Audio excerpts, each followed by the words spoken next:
Dice un proverbio marroquí: si encuentras a un forastero, ayúdalo. Quizá llegue el día en que lo seas. Ibn Battuta fue forastero de un confín a otro de los mapas conocidos por el ser humano en el siglo XIV.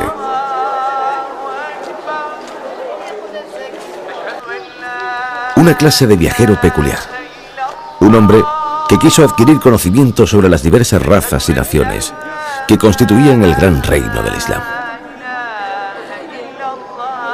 Un joven sin fortuna personal que recorrió desde el norte de África hasta la remota Asia, gracias a la hospitalidad de aquel pueblo de pastores que abrazó la fe de Mahoma. Transcurre la Baja Edad Media y las cruzadas han fracasado. Son tiempos oscuros y sangrientos para Europa. Por contraste, el Islam va desde el Atlántico al Pacífico. Ya es la gran civilización de la época. La ciencia, el comercio, las artes, la literatura, el derecho. Los musulmanes llevan todas estas disciplinas a un nuevo nivel. Se trata de una visión totalizadora de los seguidores del Corán. El hombre no está aislado, sino inserto en el universo. La extensión del árabe como lengua común también permite a otros viajeros de cometidos distintos: marinos y embajadores, espías o mercaderes. Pero hay un joven de 21 años que será diferente a todos ellos. Es Abu Abdullah Ibn Battuta, si simplificamos aún más una larga lista de nombres. También se le conoce como Battuta al-Tanji, el tangerino. Pretende cumplir con un precepto islámico. La peregrinación a la Meca es obligación de todo musulmán adulto y sano, como una purificación de los pecados. Además, en la modesta Tánger ya no puede continuar su desarrollo como religioso. Pero su peregrinación se tornará en algo más. Viajará por 44 países en 29 años, 120.000 kilómetros, todo el Islam.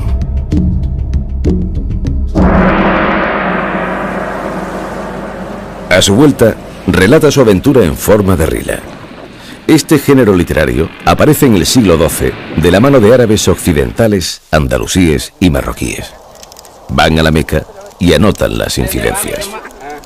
La rila de Ibn Battuta se titula Regalo de curiosos sobre peregrinas cosas y ciudades y viajes maravillosos.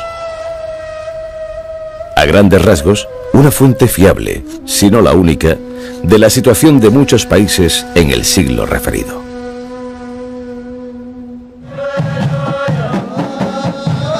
Dentro del Islam, Battuta pertenece a la secta de los Maliki, de un ascetismo intransigente. Sin embargo, este rigor irá matizándose a lo largo de su viaje.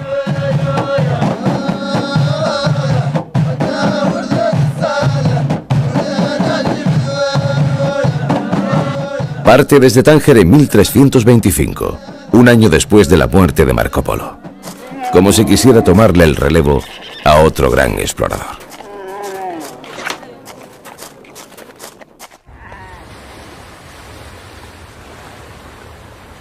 En dirección a la Meca, viaja por el norte de África hasta alcanzar Alejandría.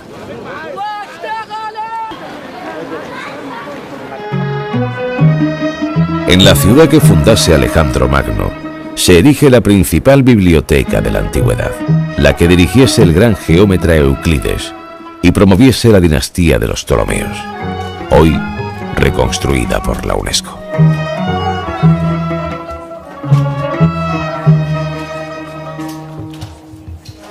En la isla de su famoso faro, una de las 7 maravillas del mundo, se levanta hoy una fortaleza, defensora en otras épocas de la ciudad.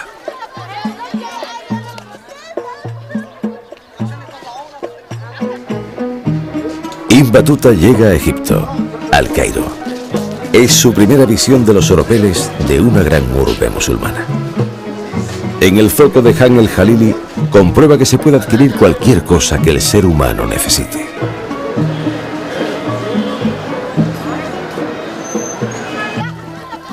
El peregrino también encuentra formas de vida rurales. Campesinos que viajan a lomos de burros hacia su trabajo en medio de un oasis cualquiera. Y grupos de músicos que en un rato de descanso tañen la flauta.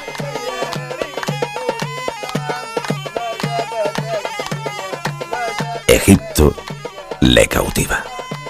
Como buen viajero, sabe contemplar las pirámides de Keops, Kefren y Mykerinos, testigos silenciosos de miles de atardeceres.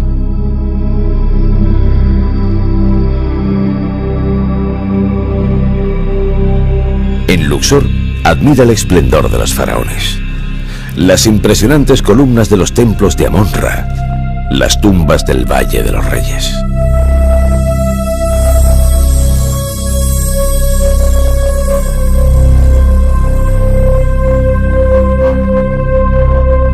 Pero sobre todo, el Nilo, uno de los 4 ríos del paraíso, según la tradición musulmana. La civilización de Isis, Osiris, Anubis, Atón, no hubiera existido sin este curso de agua. Batuta lo navegará. Justo antes de las cataratas está la isla y el templo de Isis en Filé. Allí mismo, Egipto entabla contacto con sus vecinos nubios del sur, donde la población ya es negra y las tradiciones adquieren otra melodía, otro ritmo, otro color diferente.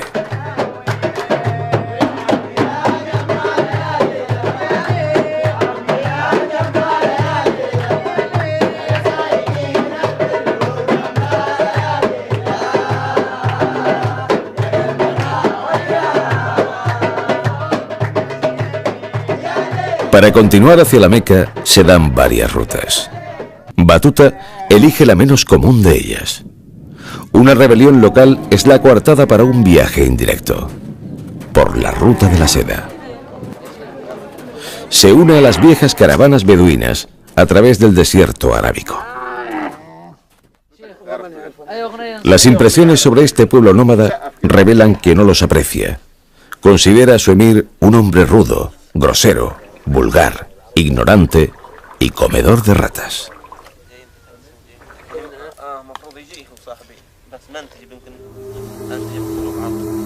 Las próximas tierras son Palestina y el Líbano, con sus bosques de cedros.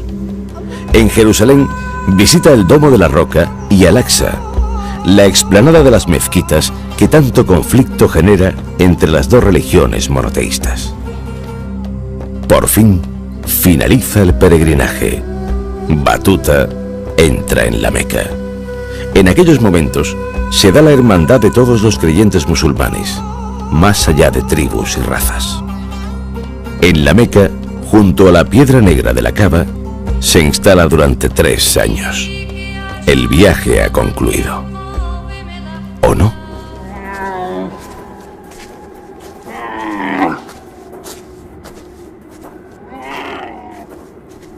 Tras completar los ritos del peregrinaje musulmán, toma la ruta de los mercaderes hacia Bagdad, luego el actual Irán, luego Yemen, la costa oriental de África, Etiopía, las ciudades de Mombasa, Zanzíbar.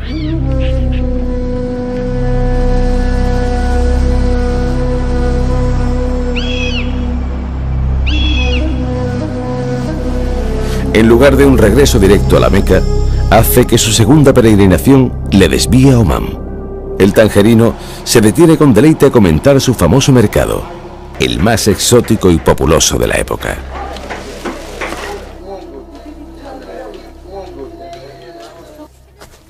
Pronto vuelve a abandonar la Meca, hacia la que apuntan todos los mirabs del universo islámico.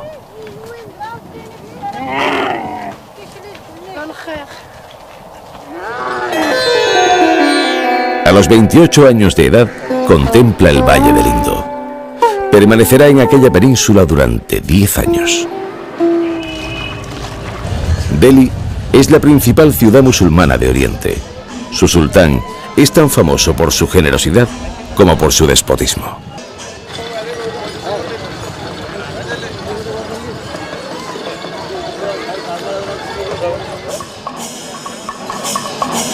A Batuta le impresiona su escolta.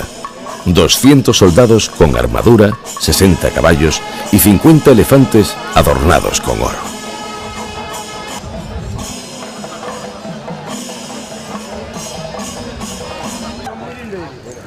La ciudad le trata bien. Le conceden el cargo de caí, una especie de juez entendido en la Sharia del Corán y en esa ley no escrita del sentido común. Resuelve pleitos de todo tipo, la mayoría relacionados con la vida cotidiana de un pueblo sencillo. Los conflictos se relacionan con la vivienda o con la compraventa de animales. La calma dura poco. El sultán incrementa una paranoia que ve enemigos, mire donde mire. Batuta no se libra de las sospechas. Su respuesta es pedir permiso para una nueva peregrinación a la Meca. El sultán le ofrece otra propuesta. Será su embajador en la corte vecina de China. Batuta opta por no desobedecer. Así se aleja del errático tirano. Mientras realiza unos rezos, los barcos preparados para su traslado a China sufren una tempestad.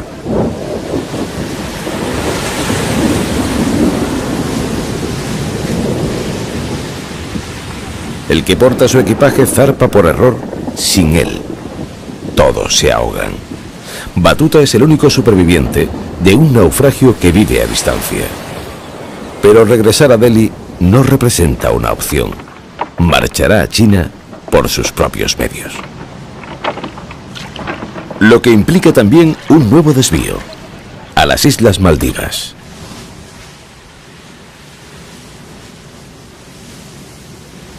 O a Serendip. Los árabes lo llaman el país maravilloso. Se trata de la actual Sri Lanka, del antiguo Ceilán de los portugueses.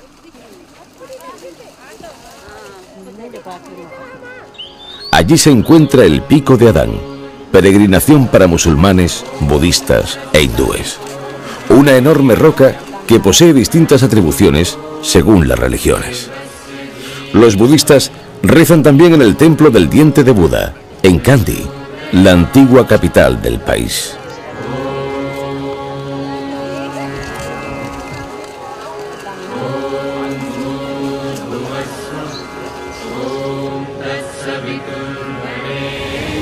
Al partir, la naturaleza la vuelve a tomar con sus embarcaciones.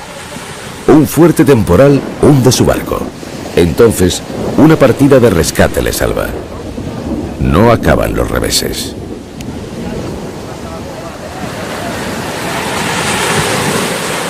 ¿Acaso no está escrito que haya de conocer el territorio chino? De hecho, existen dudas razonables de que lo recorriese, al menos tanto como presume.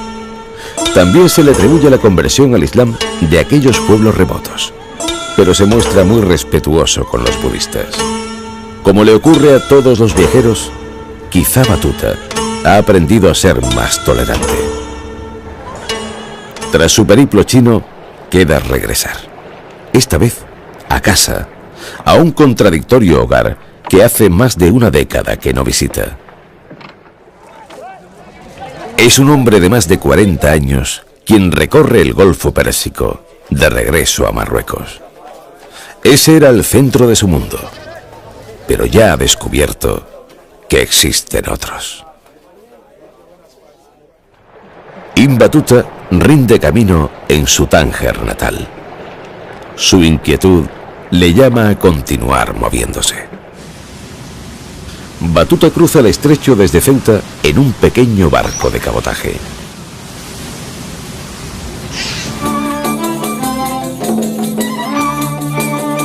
Aprovechará para conocer al-Ándalus.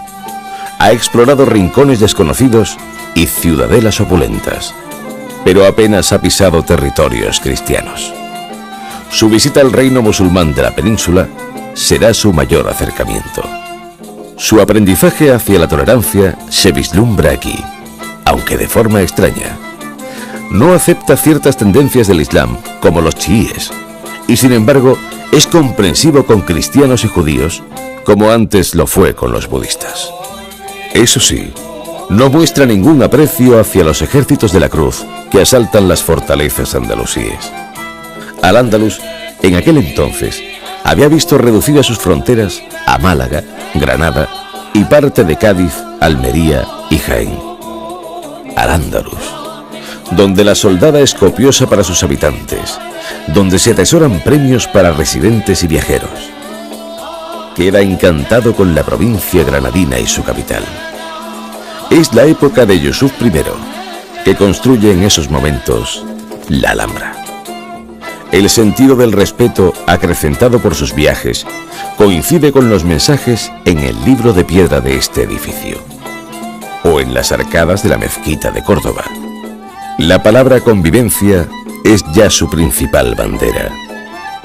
Hubo otro viaje paralelo de Ibn Battuta, el que recorre su alma, abriéndole entendederas.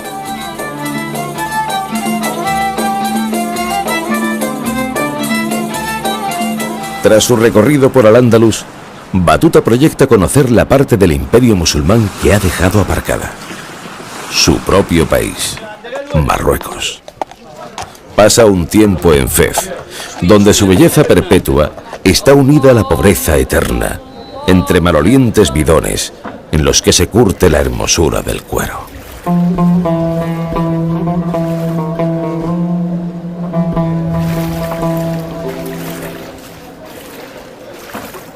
El tangerino camina entre los tenderetes de la Yemá el Efná de Marrakech y observa sus bidones de tinte o las serpientes que bailan al son de sus encantadores.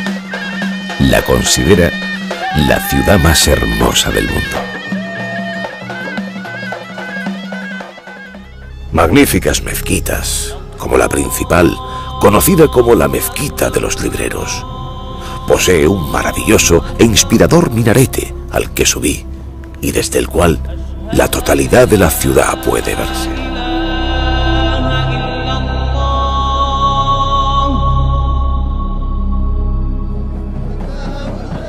Como bereber, todo lo contemplado en el norte de África le es familiar. Por ejemplo, las ceremonias de matrimonios, de matices tan distintos a las presenciadas en otros lugares.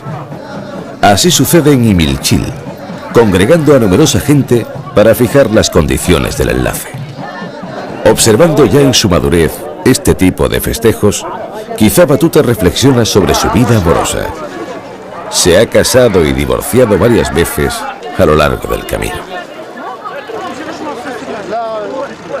Lo seguro es que ese modo particular de celebrar el matrimonio le recuerda cuán diferente es todo de aquellas mujeres de las Maldivas que le habían impresionado por su fogosidad y libertad. El sultán de Marruecos le encomienda un nuevo destino: explorar las fabulosas tierras del oro, el reino de Malí.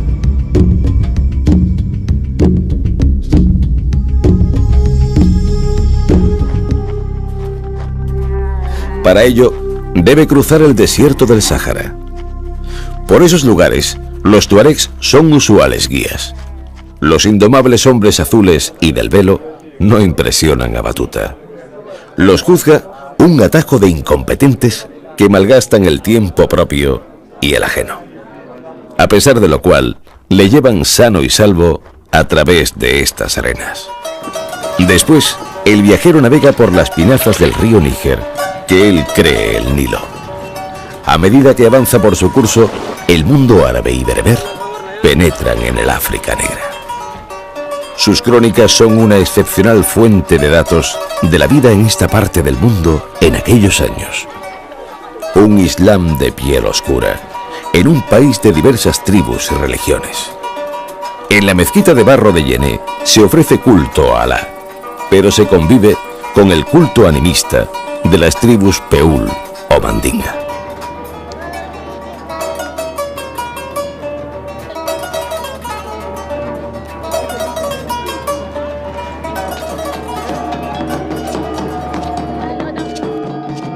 Unos kilómetros al sur, en el país Dogon, se expresan las creencias con máscaras y ceremonias funerarias. Despiden el alma de los difuntos al pie de la falla de Bandiagara.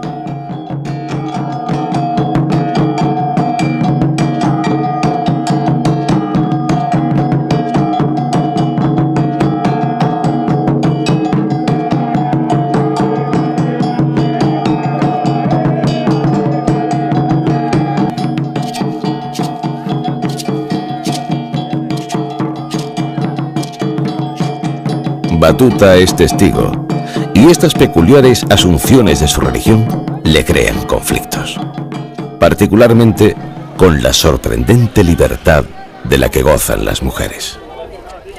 A su salida de Malí, vuelve a tomar el Níger, rumbo norte, hasta Tombuctú, una ciudad próspera y bien gobernada. Allí, sin saberlo, cruza su ruta con la del Fesí, al que la historia conoce como León el Africano.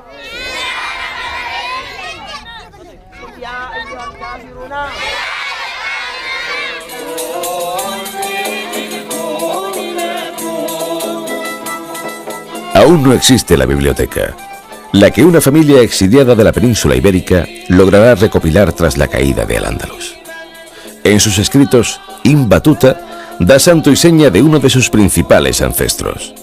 Es Isaac Esaheli, un granadino autor de la extraña mezquita de Yingarabiar. Pero bueno, este se fue de Granada, tuvo que irse escondido prácticamente, si no hubiera sido el primer Lorca de Granada, porque lo hubieran asesinado hace tiempo. Y este se fue, pasó por el Magreb y se fue a la Meca, y a la Meca se encontró con el rey Kanku Musa, que era el rey de Mali, y juntos bajaron de la Meca para la curva del Níger, para el reino de Mali, y este se instaló aquí.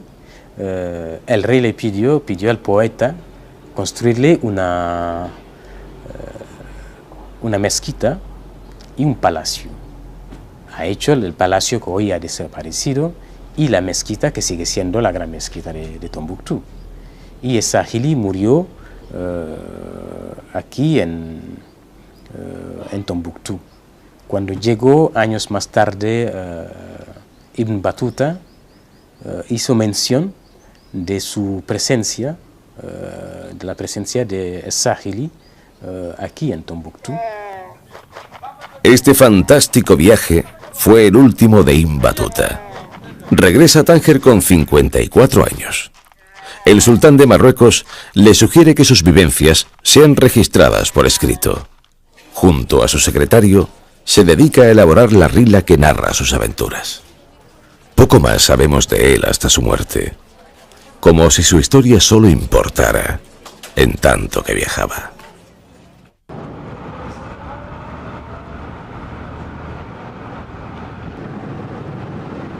Hoy, uno de los transbordadores que cruza el estrecho de Gibraltar lleva el nombre de aquel joven. En su Tánger natal descansan sus restos.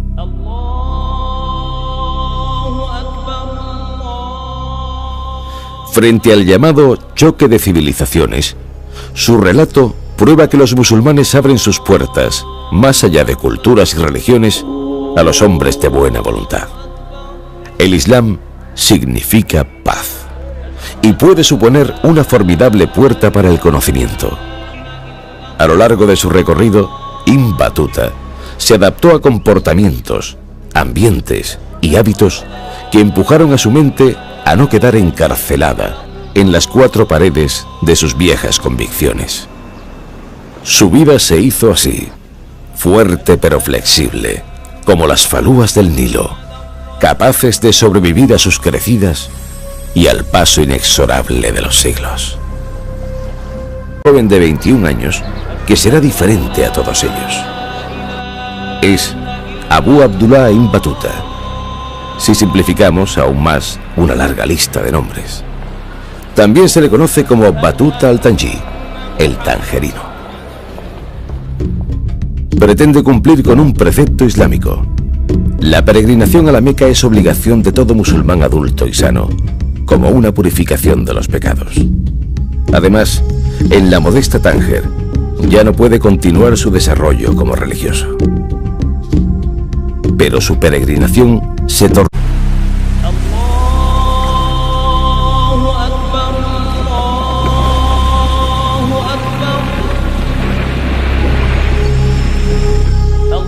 Dice un proverbio marroquí: si encuentras a un forastero, ayúdalo. Quizá llegue el día en que lo seas. Ibn Battuta fue forastero de un confín a otro de los mapas conocidos por el ser humano en el siglo XIV.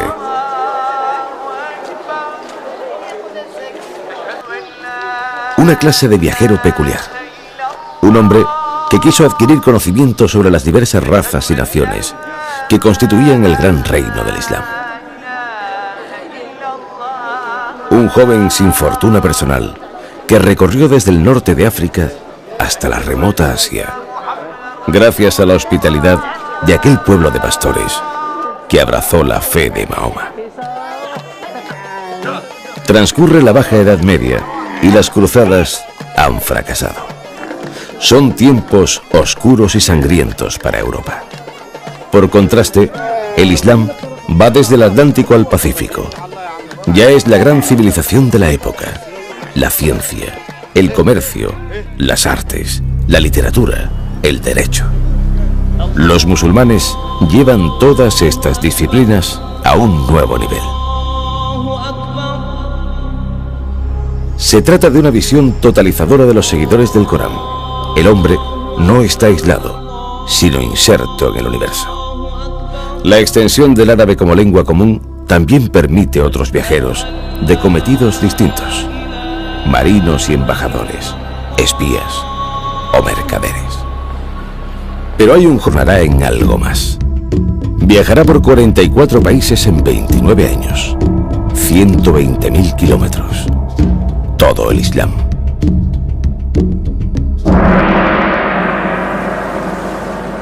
A su vuelta, relata su aventura en forma de rila. Este género literario aparece en el siglo XII de la mano de árabes occidentales, andalusíes y marroquíes. Van a la Meca y anotan las incidencias. La rila de Ibn Battuta se titula Regalo de curiosos sobre peregrinas cosas y ciudades y viajes maravillosos.